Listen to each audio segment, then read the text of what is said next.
To order for the city of Kalinia. Please join me in the Pledge of Allegiance.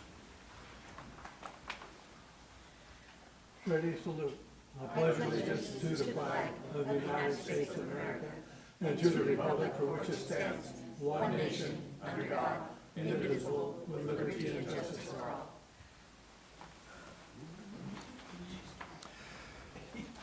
for all. Jesse, any changes to the agenda? We have one change, Chair. Stop and Brink.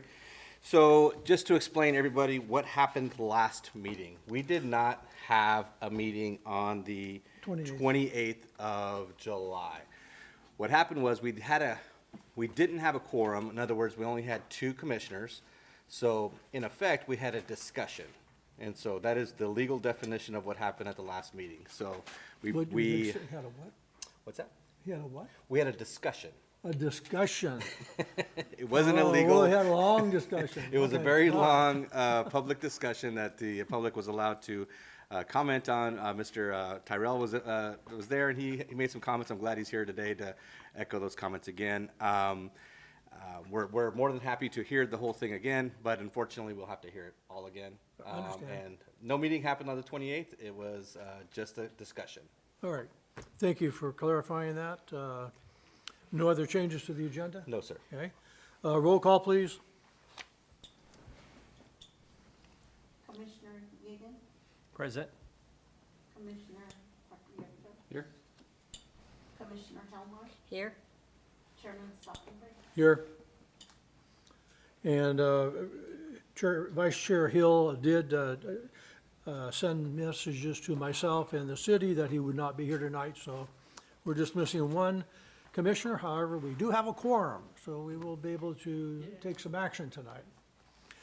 And the public comments under Government Code Section 5494.3, the members of the audience may address the commission on any item of interest to the public or on any agenda item before or during the commission's consideration of the item. State law prohibits the Planning Commission from acting on non-agenda items. So before we go to the next level, is any public comments on anything that's not on the agenda? Because we will open up a public hearing with respect to the specific item on the agenda. But any other public comments before we get into this? Seeing none? All right, Chair will entertain a motion for the approval of the minutes of February 10th, 2026. No, hold on. Actually, the minutes, I was not here for that meeting, but it reflects that I made a motion. So that should be changed. Oh, would you send your ghost? I don't know. We will Can I be correct in, that. can I be in 2 places at once? So you're amending a correction to the minutes? Yes. Okay. Okay, we have that correction to the minutes. The with- secretary makes that note, and we will confirm those and bring the minutes back at the next meeting, so. We'll amend the minutes and bring them back for approval Okay, at the we next can, meeting. okay. Can't that's amend right. it now. We can, we should, procedurally, we should do it next meeting. All right, sounds good, so we'll skip that at this time. The next item on the agenda is the public hearing with respect to Resolution 026P-005 for an application for a conditional use permit modification and site plan review based on the findings and subject to the conditions of approval. Jesse, you want to bring us up to date on this, please? Yes, we have Luke standing by, but I'll introduce the topic. So we do have today an approval recommendation, staff recommendation of approval of resolution number 26P-005, an application for a conditional use permit modification and site plan review based on the findings and subject to the conditions of approval for 140 Truman Street, Mr. and Mrs. Ayala. The recommendation is for the Planning Commission to approve the resolution based on the application and subject to the conditional use permit modification and the site plan review as noted in the staff report. And with that, I will hand it over to our very adept planner, Mr. Luke Resner. So, Thank you, Jesse. Thank you, Chair. Let can me we get a little more share. volume? I'm sorry. Can we get a little more volume, Robert? Yeah, a lot more. A lot more volume? Is that better? A little bit more. Let me see. Robert, can you test? Give it what you got. Scott. Hello, testing, testing. Okay, well, that'll have to do, so. Proceed, please. All right, so let me share my screen real quick. There we go. All right, can you all see it? We do. All right, so tonight's item, thank you, Chair. Thank you, Commissioners. Tonight's item, as Jesse stated, is a recommendation for the Planning Commission to approve resolution number 026P-005 for an application for a conditional use permit modification and site plan review based on findings and subject to the attached conditions of approval. In May of this year, the Community Development Department accepted an application for conditional use permit modification and site plan review for a proposed banquet hall located at 140 Truman Street. The applicant, they proposed to use a portion of the existing property as a banquet hall for various private events, like fundraisers, funeral services, and birthday parties. According to their application, they intend to utilize the previously approved 2,400 square foot building that's shown here in dark gray for the banquet hall use. There are 27 proposed parking stalls on the site, and additionally, the application proposes to use the banquet hall for various hours of operation, Monday through Friday, 9 a.m. to 10 p.m., Saturday, 9 a.m. to 12 p.m., and then Sunday from 9 a.m. to 11 p.m. As I mentioned, the banquet hall is 2,400 square feet. That's an existing building. And then there are two new smaller buildings, also shown in dark gray on the site plan. They're both restroom buildings. One is a typical restroom building, and then one is an ADA restroom building. The banquet hall is classified by the Coalinga Municipal Code as a small-scale entertainment and recreation, pursuant to Article 2 of Chapter 1, Title 9 of the Municipal Code. This land use classification is defined as small, generally indoor facilities that occupy less than 10,000 square feet of building area, such as billiard parlors, card rooms, dance halls, etc. This classification can include restaurants, snack bars, and other incidental food and beverage service. And this proposed land use is consistent with the proposed use of the site as a banquet hall. The subject property, it currently holds an approved conditional use permit for truck terminal facilities. The new proposal for the banquet hall is a modified land use change of a previously permitted use on the property. So because of that proposed modification to a previous CUP approval with a new use, the CUP modification application was required. The process for this, for conditional use permit applications, is designed to evaluate adverse impacts and minimize them where possible through conditions of approval, if approved. The site plan review application, it's required for all development projects in the city, and the purpose of the site plan review is for the Planning Commission to make findings that the development is in conformity with the intent and the provisions of the municipal code, and to guide the building official in issuance of permits. The proposed the existing parcel, is designated as CS, is zoned CS or service commercial, as well. Additionally, the general plan land use designation for the site is consistent with that CS. It's planned for service commercial uses. This land use designation and zoning designation is intended for a full range of retail and service uses that typically require a single purpose trip to visit one commercial establishment. There are various general plan goals and policies that staff has found the development to be consistent with and in conformance with. Those are outlined in your staff report. The surrounding properties to the south, north, and west across Truman Street, they're all sorry. Let me back up. To the north and to the west across Truman Street, they're zoned service commercial, and then to the south is zoned general commercial. To the east, there is the planned trail there along the property, but on the other side of that trail, it is zoned residential medium density. The proposed gathering hall is, again, it's on a previously approved site that was approved for a truck terminal. That conditional use permit, if you were on the commission back then, it was approved in 2020 under CUP number 20-03. The site, it has an existing shop and storage building, which is this previously approved building. It has the shop and storage building, and then it also has the office building behind that, and then 3 small accessory porch structures, and then the previously approved new metal building that was approved back in 2020.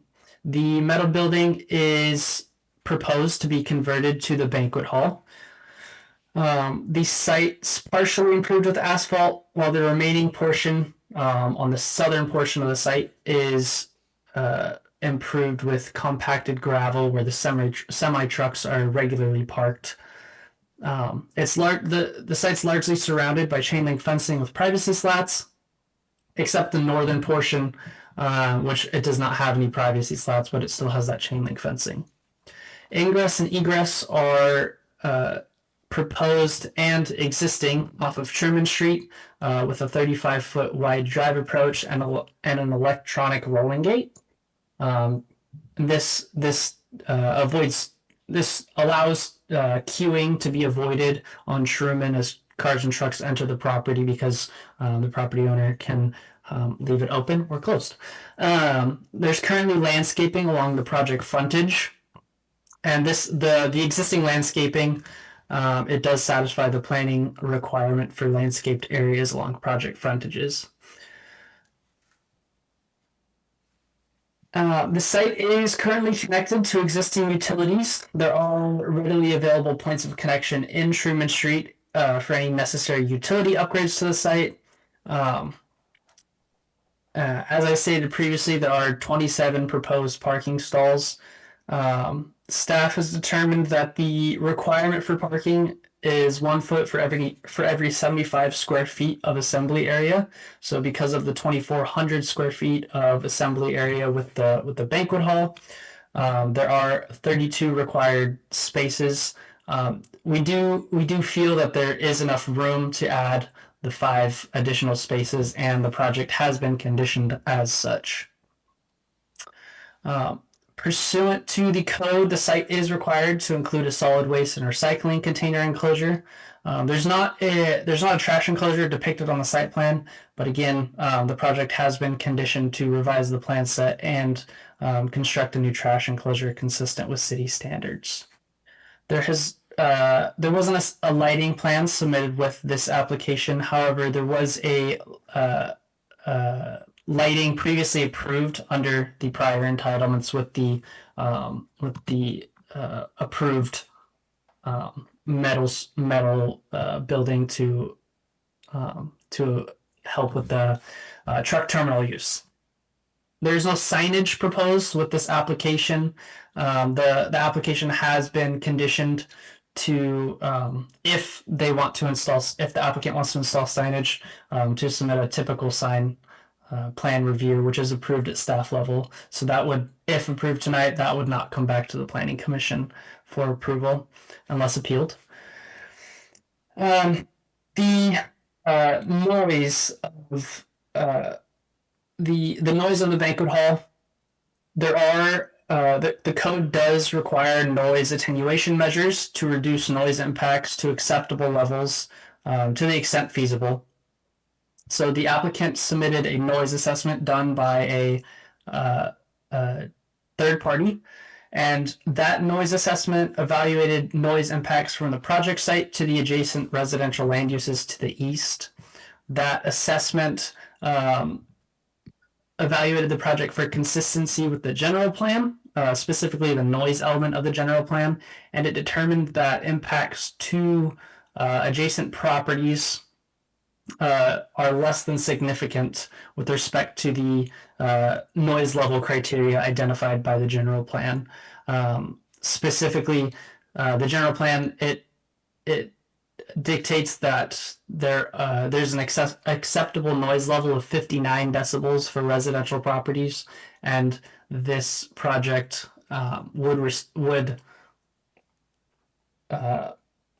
the residential properties to the east would receive a maximum of 58 with indoor amplified music with all doors in the open position. Regardless of that noise assessment, the project was conditioned or is conditioned to limit all amplified sound, which includes amplified music, to the hours of 10 a.m. to 10 p.m. It was also conditioned to disallow all outdoor amplified sound, so there's no noise allowed outside of the proposed banquet hall or the existing building that's proposed to be converted. And lastly, it was conditioned to install a decibel reader at all property lines in order to monitor those noise levels. The project, again, is located in city limits. This project would be served by the Coalinga Police Department as well as the Coalinga Fire Department. The project was routed to the respective departments for comments and conditions, although no comments have been received to date. The project was reviewed in compliance with the California Environmental Quality Act, or CEQA, and it has been determined to be categorically exempt from CEQA through a Class 32 exemption, which is the infill development exemption. And there are none of the exceptions to categorical exemptions set forth in the CEQA guidelines apply to the project. The public hearing notices were were posted and mailed to property owners within 300 feet of the project site, as required by code. And as of tonight, I believe, there have been no written comments on the project. And so, therefore, because of the proposed project and the conformance with code, as conditioned, staff recommends approval of the project because it meets or exceeds the requirements of the municipal code and the general plan. And there are findings identified in your staff report, and I am available for any questions. Thank you, Luke. Commissioners, before we get into the public hearing, any questions of Luke or Jesse before we open up the public hearing? Chuck? I have a couple. So one of the things that I saw in there, Jesse, was that I see the number of, it's a 2,400 square foot building. I didn't see any comments from the fire department on capacity, but I see in their report, they talk about a maximum of, I think, about 140 or so guests. And I'm wondering how that meets. What is the ratio for a meeting hall at 2,400 square feet capacity? So the building code talks about that in chapter 10, egress. So it's 1 to 15 when it's tables and chairs.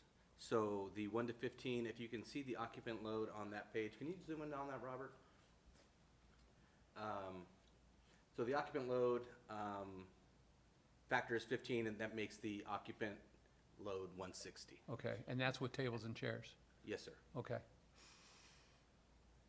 Okay, so then my next question goes into the parking of this, is that they see that we're gonna have 27 spots now with a potential of 32, or required 32, I think. And my concern is when you take 140 guests and try to figure out, I don't know what you count as who comes as what, right? Do they come in groups of 4? Do they come in groups of 2? But if you said half the group came in as a 4 and half came in as 2, that's like 51 vehicles parked in that property or on the truck route in that curve. So I guess I'm a little concerned with the parking right there. And I'm wondering what Luke has to say about that.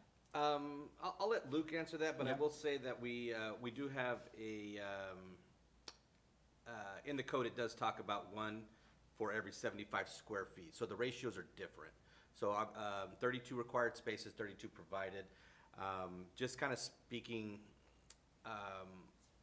realistically, what we expect there will be parking on Truman, as well as there is a pedestrian gate that goes to the trail. So that we might end up with parking along First Street as well, with people walking along the trail and using the pedestrian gate to get into the property. That hasn't been established, but that's a completely reasonable thing to think. And I don't think that the city has any objection to a few cars parking on Truman or First. So. Okay. But Luke, do you want to add anything to that? No, I mean, that's correct. The code, it does dictate the 75, one parking space for every 75 square feet of the building. However, as Jesse said, staff does fully recognize that there will likely be some parking along Forest Avenue and probably First Street as well because of the pedestrian gate. Okay. Then my second question is my last question is on the sound monitoring. I like the language in there about sound monitoring, but I'm wondering if it should not be a little bit more descriptive to where there's either some type of a record of the sound monitoring, so that you don't have, because I think that protects both sides, both parties, as far as saying, hey, on Monday morning, the music was too loud on Saturday night. And I don't know if those machines or what the machines that they would talk about using have some type of a tape, some type of a memory, so that you can go back and say, hey, listen, there's been X number of events there, and of those events, not one time have they exceeded the noise, or every time they've exceeded the noise, because I think that protects everybody. If it's just a snapshot in time, what is it really gonna prove for someone? I understand the question. I'll let Luke jump in, and I have a comment. Yeah, so I don't know that these devices, record and provide, hour by minute, hour by hour sort of a record, right? The noise monitor is more so just for the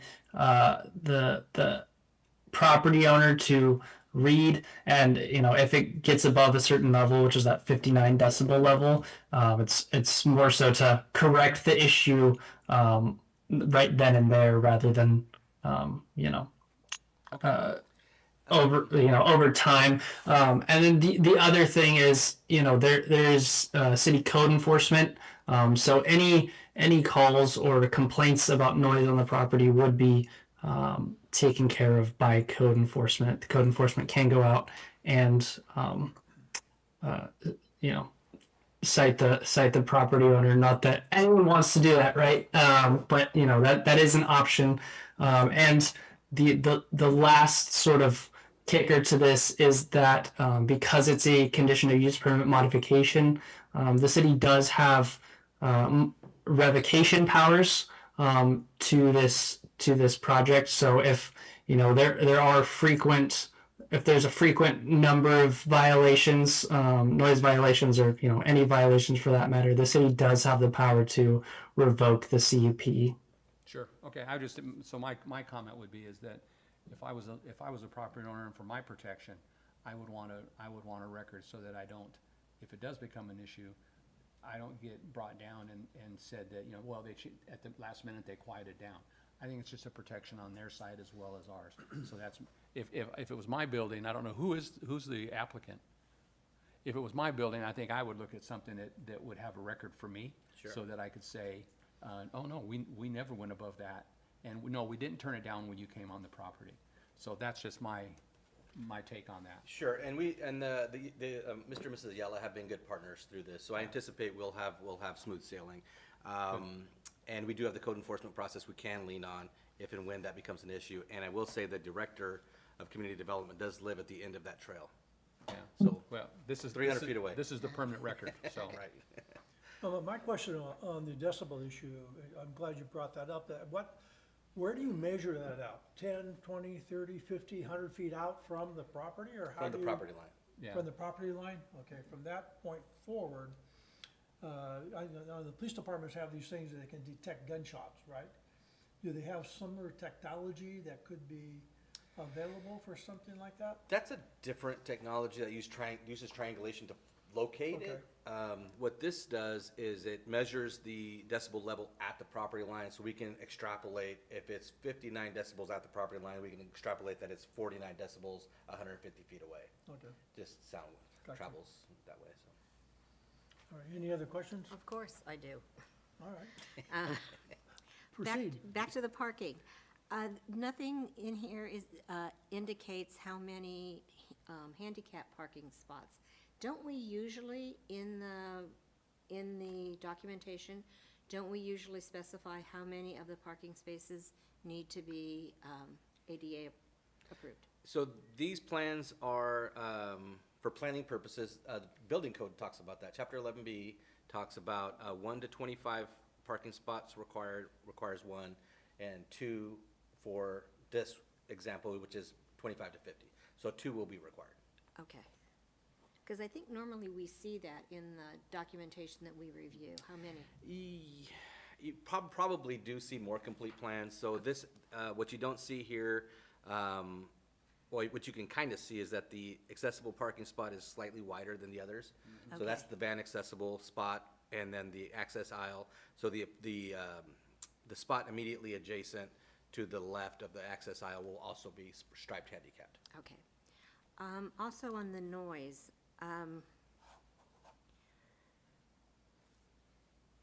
is the 10 a.m. to 10 p.m.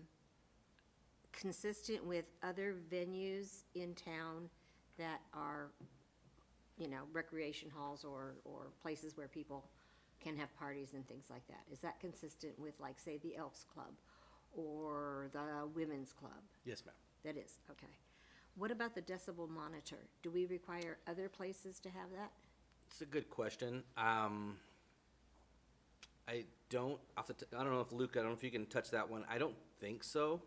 Robert, our building official, is also So- our audiovisual guy. So.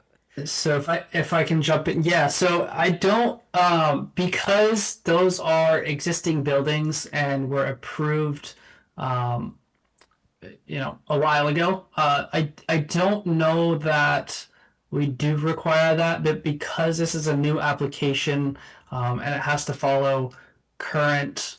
Not that those the Elks Club or the other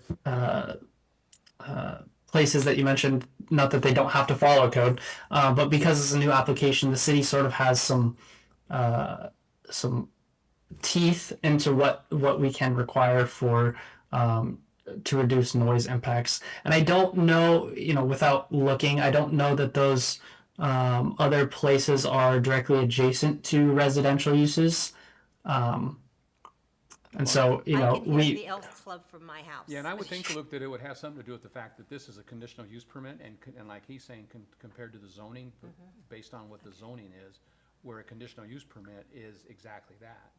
So, Right. And that's probably the case that when, and I don't know, I haven't been here in the Kalinga that long, but I'm guessing that when the Elks was approved many, many moons ago, it's an old building. I'm not sure if you guys know when it was built, but back then, they probably didn't have the decibel requirements. They might not have had the technology to record, to measure it, too, so. Yeah. It's been there a while, so. And then I just have a couple questions for the Ayalas, so, Okay, so we'll Yeah. let you get to those when we open the public Right. hearing? Okay. Anything else? Go ahead, Chuck. Oops. Robert, his lights. This is probably a simple one. On the application, it says sole proprietor, but then down here where it says owner, manager, there's 2 names. I will let the Ayala speak to that, but they are they are co-owners. They both own the property. Right, so it'd be partnership, correct? We'll let them answer that when they come up to the. Okay. Well, then probably a question for you, Luke, is you mentioned that there was the main egress and ingress off of Truman. During an emergency, if that's plugged up, what is the secondary? Because aren't they supposed to have two? Not always, so I'll jump in there. Yeah. So fighting fire okay, so just looking at the way the site's set up, we're concerned with a few things. A, getting everybody away from the fire, and then B, putting the fire out. So if we're fighting fire there, we're probably either gonna stage on Truman or, you know, the engine's gonna stage 50 feet away from the building or so. It'll still allow pedestrian traffic to exit the site. There is a pedestrian gate that leads to the trail, and there's also that large vehicular gate that the pedestrians will be able to egress from. So the egress typically is talking about a building. You're trying to get people out of a burning building. Once they get outside, then you have path of travel to the public way, which we clearly have here. And so I think to your question was, do you necessarily have to have an ingress and an egress for fire access? No, because the engine's not going to completely drive all the way in there, unless they're fighting a vehicle fire. But I mean, that's, you know, we'll cross that bridge when we come to it. A battery car. A battery car. or Hopefully, we something. never cross that bridge. Yeah, well, the chief has looked at this. I've talked to him about it. He's not concerned. They're not going to pull all the way up in there anyway. They need to stay a certain distance away from a burning building for their own safety. So. Okay, yeah, all my other questions are, I guess, would be for them, so. Anything else? Okay. We'll open the public hearing for approval, consideration of resolution 026P-005 for an application for a conditional use permit modification and site plan review based on findings and subject to the conditions of approval. Anybody in the audience would like to speak either in favor or against this proposal, please come forward to the lectern and state your name and address for the record, please.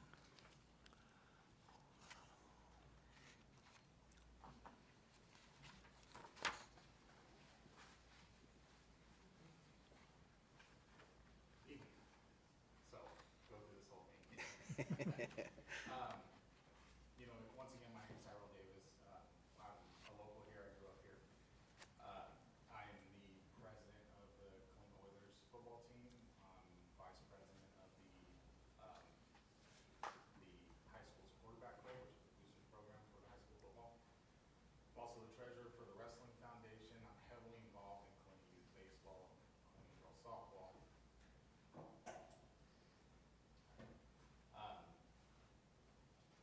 90% of my time is donating my time, my free time. This is extremely important to us, not just the ones that I am, you know, on board for, but just as a group.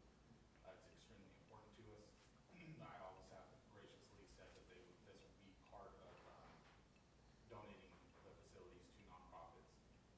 We have, with how many groups and programs that we have within the organization, they're all doing great, but that limits our resources to have events where we can do fundraising. To be able to have another facility like this, and great people like the Alas, it's huge for us. We've already kind of ran into it recently where we are kind of battling for facilities to be able to use and being able to schedule those items.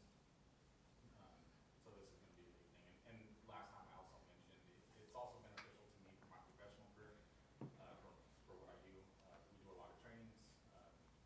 Colima is a central place.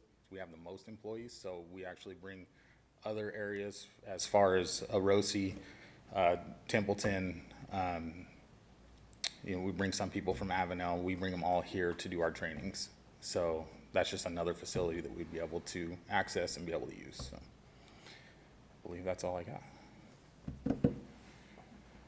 Chair, did you want Thank to you. invite the applicant up to speak? Yeah, anybody else in the audience, including but not limited to the applicant?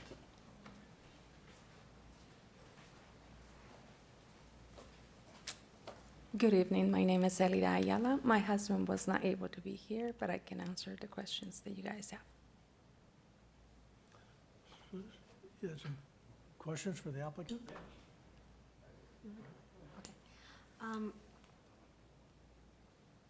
First of all, I just want to make sure I understand, on Saturdays, it's from 9 to noon? You'll only be open in the morning on Saturdays?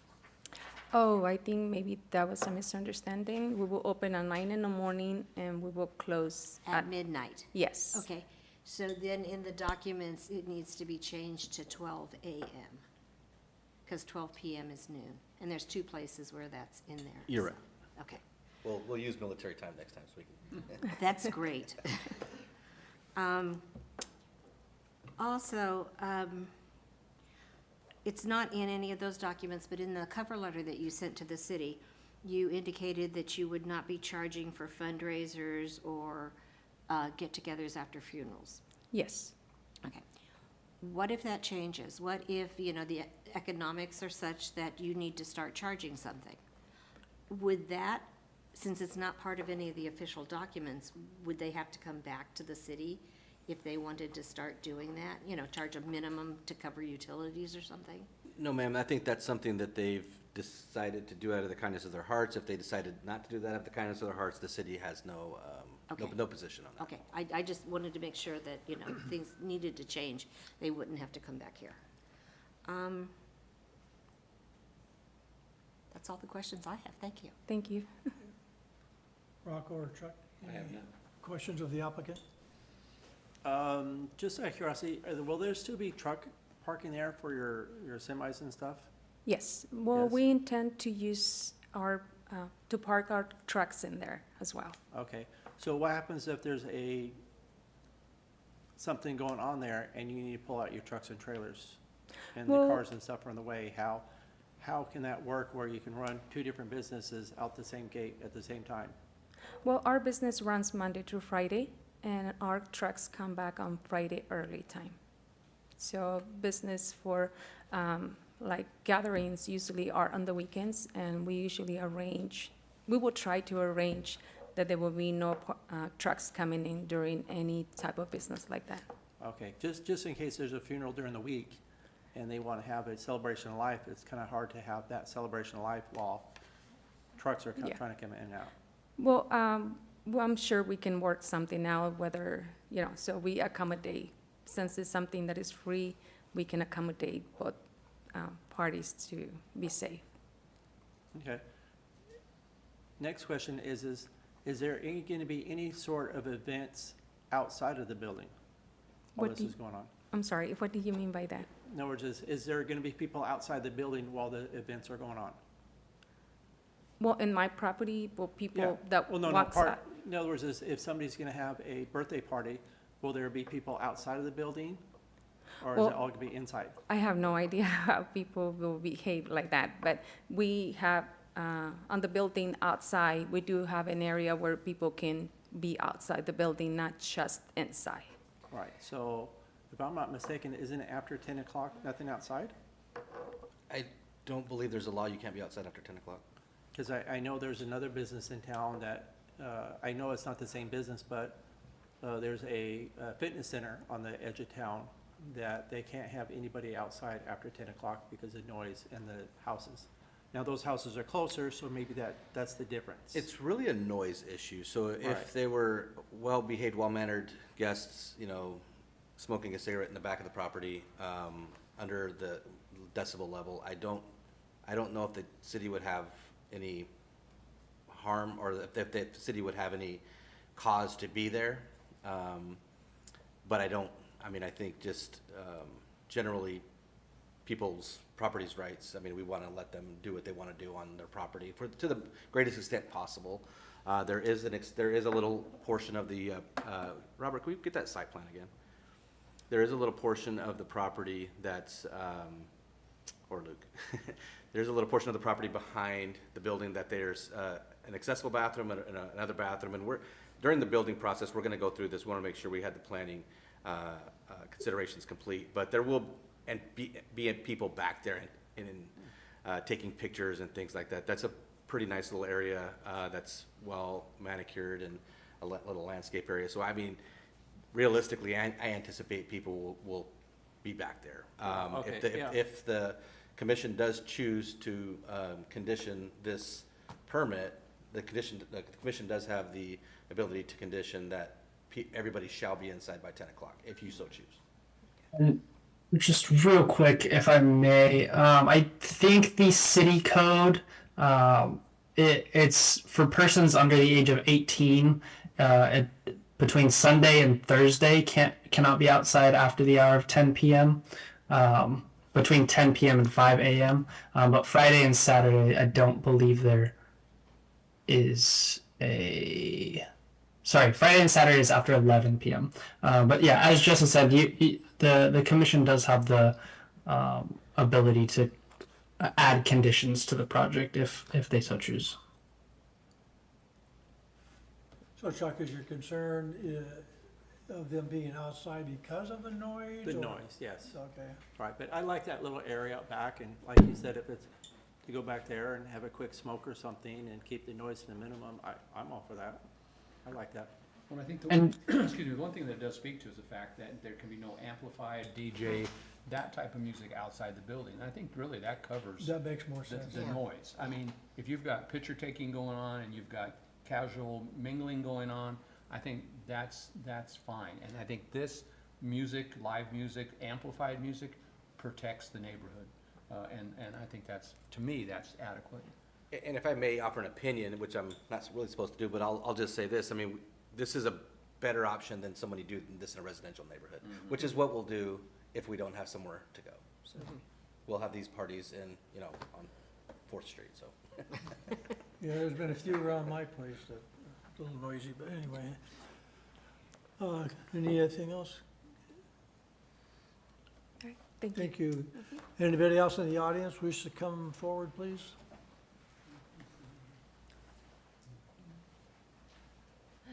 Hi, I'm Lori Anderson. I have Gimme Love Animal Shelter. But I do not know these people personally. Have I seen them in town? Yes, Kalinga's, you know, only so big. I do not know them. I heard that they had an amazing building. We were getting ready for a fundraiser dinner, and I went and barged in.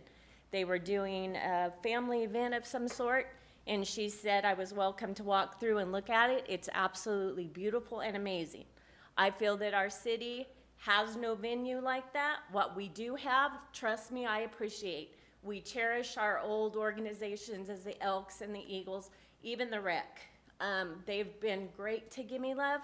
We're thankful for them, but I think that we have a crowd that's out there, especially for the youth group, that's looking for something that's more modern, more up-to-date, more chic. And I feel that it's absolutely would benefit this town amazingly. She said to me, she said, "What do you run?" And I said, "Well, I run Gimme Love, the animal shelter." And she said, "Oh my goodness," she said, "I would love to be able to do things for our community, for the youth, for the animals." She said, "Just to donate it, you know, not to charge some outrageous fee for you guys to do fundraisers." And I thought, my gosh, she doesn't even know me, you know? And I thought, how sweet to have a heart for Kalinga like that. And I think that what they're doing is amazing, and I think that Kalinga can benefit from that. I think we've got a group out there that is not us old people, you know, that are Elks members and Eagles members, and I think they're looking for just a more up-to-date place. So I think it benefits Kalinga, and I appreciate them. Thank you. Thank you, Lori. Anybody else?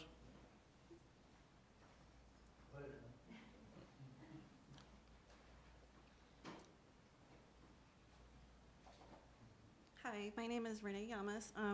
I don't know them, but I did hear that they were opening it up to nonprofits and that kind of stuff at no cost. My husband, myself, my kids, we do help with a lot of different organizations. My husband's the president for the Kalinga Wrestling Foundation. You know, I'm part of class of 2029. We help with Oilers. And I just wanted to say what a big benefit it would be to have another facility available to us, especially at no cost for some of us nonprofits who are, you know, squeaking by just to, you know, pay the rent on the buildings we're using already. So that's all I wanted to say. Thank you. Thank you.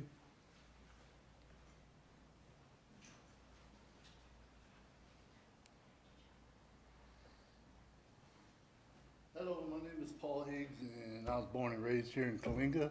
Been here 56 years now.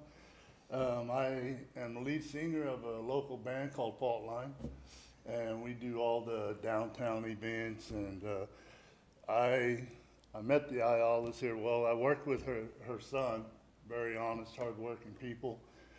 I met her. I pulled in there one time because I was looking for a place for us to hold an event, We were thinking, I was talking to Lori about Give Me Love. We were trying to put something together for that. And she invited me in. We walked through it. Like I said, the back area in the back is very beautiful. I just think it would be a good place for us to hold events and give Coalinga something to do. I was talking to Scott Netherton about doing like a boots in the park type deal, and maybe have some of the school kids that are like cheer, and I hear there's a pretty good mariachi band from high school. We thought we could get everybody together and kind of, like I said, do a boots in the park kind of thing, bring people out, and I just wanted to come down and show my support for them. They're very good, honest, hardworking people, and I'd love to see stuff like that for Coalinga. Thank you. Thank you. Anybody else?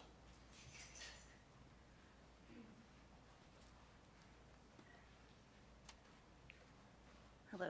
I could talk, but I'm not good at it. My name is Sabrina, and I'm also a part of a lot of the boards as well, and a lot of the organizations here in town. And I don't know them as well. But I'm also here, though, as a mom who has 3 kids, who is very, very active in sports, that it's really, I wanted to show my support, to say thank you, to offer places like this, because we work so hard to try to keep our kids involved in so much. And that, like she said, you know, for our wrestling, for example, we have to pay rent every month. We don't, you know, we want to keep our kids involved so much. And so when we go to try to award them after their hard work all year, it's hard to ask parents for more, to try to get them, you know, to ask, to help for, to just get them places, or, you know, to have these award banquets or these things like you mentioned, you know, cheer and stuff like theirs. We're just so limited lately, like, you know, and it's just hard to try to make it better for parents and easier, you know, options to keep your kids involved in so many, that stuff like this is just really important and really grateful. That's it. Thank you. Anybody else? Close the public hearing. Our commissioners, we have before us consideration of this resolution. Any other questions or discussion? Comment. Comment, go ahead. On the second whereas of the resolution itself, it says that the public, noticed public hearing on July 28th. That should be changed to August 11th, right? That's correct. We had the discussion on Right, July right, 28th. Right.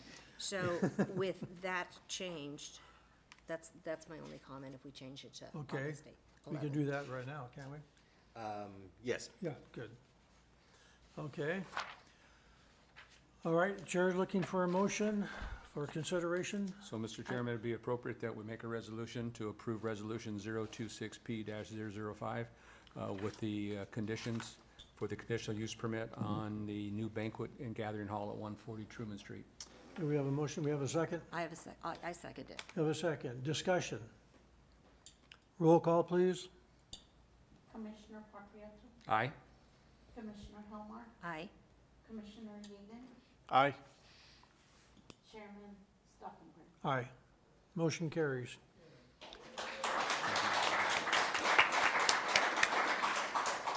Thank you, ladies and gentlemen, for coming back 2 weeks later after our first discussion item, but it was helpful. Any other discussion or potential action items, Darcy, that we can? I would like to, if I can, Yeah, Ken, go just ahead. before everybody leaves, I think it's nice. I mean, I've been on the Plan Commission on and off for 20-some years. This is one of the nicest meetings I've been to with the most people. So thank you. You obviously have a lot of support behind you. And I think you have the city's support also, so good luck. And thanks for coming down tonight. I echo that. Good comment, Rocco. Thank you. Department reports? Nothing to report. Okay. Staff announcements? None. Commissioner announcements? I would just like to, Jesse, if we can on our reports, it used to be, we would see at the end of a, like such as this, that that the police chief and the fire chief and the city, if there was any, had no comments. Just so that when I look through there, I can see that. I know they're mentioned, but I just like that number heading saying that both of them, because usually they get a chance to see the plans, both of them for egress, Chuck said, different things like that. So that if we can just see that on there saying that it crossed those desks and there were no concerns. it would be helpful. There are a couple, so it would be, I can do that in the future. And what I'll do is, I'll bring those correction items. We didn't want to send corrections, have them revise those plans, and then send them more corrections if the commission had different, had some conditions or had some things you wanted changed. So we wanted to have them change it once. Yeah. So what we're gonna do is So it's kind of like, at the end it says it was noted that there was a public hearing and the notices went out to everyone within 2,000 feet or whatever it is, and there were nothing received. So another one bullet just like that saying, police department reviewed it, fire department reviewed it, and there were no concerns. That's really all I'm. Sure. And I'll just kind of go over those concerns really quickly. So, the Ayalas and I have been talking about this for No, about a year. I'm not talking, Oh. I'm good, no, Okay, this okay. is done. I We're mean, done. just for the For the future future, of okay. everything coming forward. Yeah, It Rock- used to be that I would see those. Rocco's no- correct, no it used to be comments. part of the packet. analysis that was done by the city staff. I understand what you're saying. If Yes, I- sir, we can, if I- Cool. If I can, Commissioner, I understand your point, and we will make sure that is on all staff reports moving Cool, forward. thank you. I think what Jesse was alluding to was the specific building permit requirements. Yeah, no. And comments, so, I'm a but plan I understand it's a by different trade, issue. so I just need high level. Okay, meeting adjourned at 6:50 PM. Thank you all.